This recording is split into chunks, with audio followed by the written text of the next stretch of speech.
All right, so now that we have taken a look at the clue words that go along, now we're actually going to get into translating. So just a bit of a reminder from the previous video. These vocab words here go with A.1a, which is what we are focusing on today with translating expressions. And these words here go with A.1b, which we will get into next time.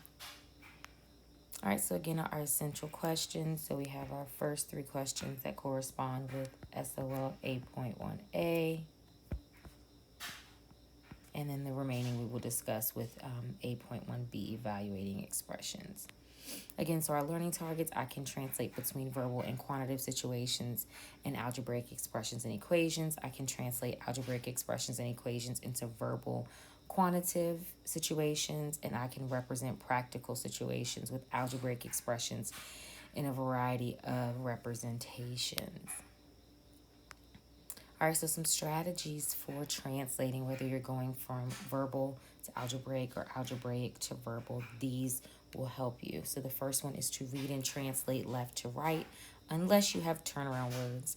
Identify and interpret the operation. Opposite of means negative.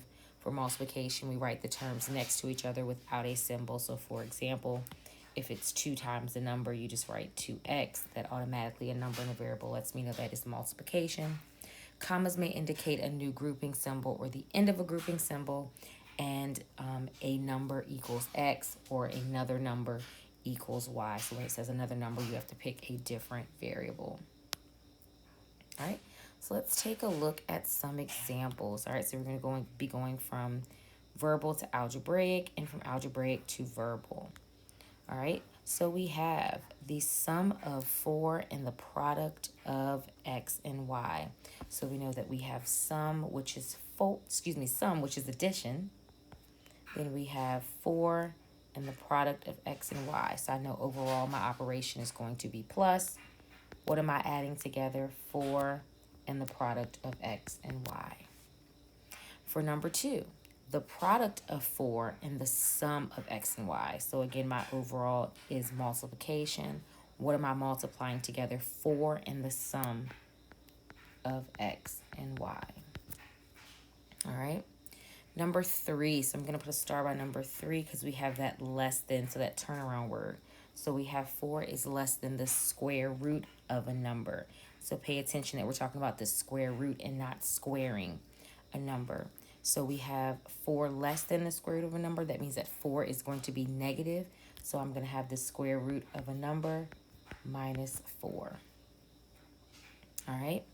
So then for number 4, I have the sum of 7 and the quotient of n and 3.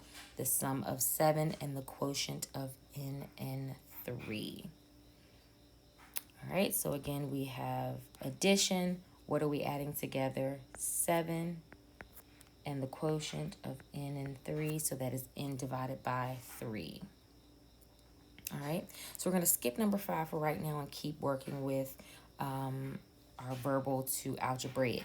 So I have the cube root of the difference of 6 and r. So I have the cube root. So remember, not cube, but the cube root of the difference of 6 and r. So I'm going to have my cube root symbol. And what are we taking the cube root of? 6 minus r. All right, so similar number 5, we're going to skip over number 7 and go to number 8. So it says the absolute value of 5 less than the product of 3 and t. So again, we have the absolute values. So we need our absolute value symbols. We have that turnaround word of less than, and it's less than the product of 3 and t.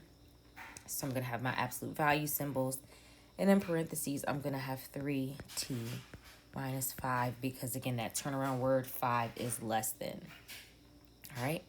For number 5, all right, looking at this expression here.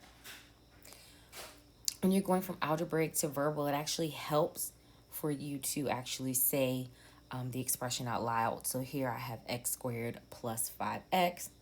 Remember, there are a lot of ways that we can say this using a lot of those clue words that were discussed in the previous video. So we can say x squared or a number squared. How about that?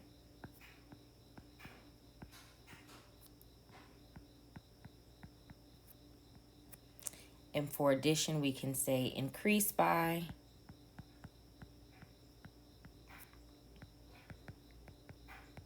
the product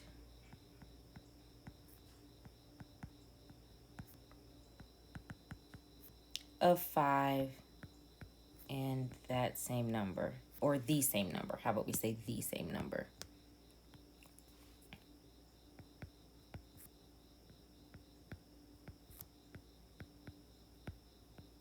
All right, so there are different ways that we can say this. Before our example, we have a number squared increased by the product of 5 and the same number. So it's telling me that I'm using x for both of those terms. All right, so for the next one, we can see that we have 6 times the cube root of 5r. So we can say the product of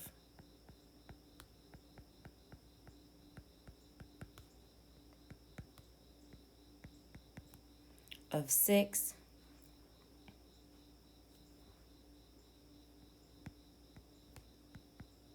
and the cube root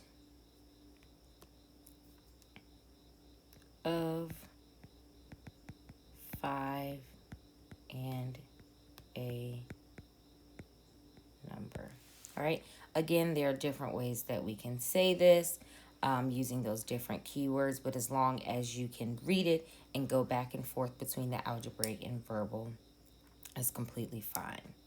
All right, so now I want you to take a look here at this challenge problem. All right, so it says Mr. Kennedy is an avid horticulturist and wants to build a garden for his backyard. However, your math teacher is also a perfectionist and lays out the specific dimensions for his garden. First of all, it must be a rectangular garden. Furthermore, it must have a width of W and 10 feet wider than its length. What is the total area of Mr. Kennedy's garden?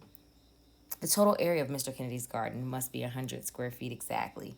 What equation models the requirements set out for Mr. Kennedy? All right, so hint, think back to your area. What does area look like? The equation for area. All right, and now I want you to summarize what you have learned from the previous video with clue words and including this video here where we are actually translating.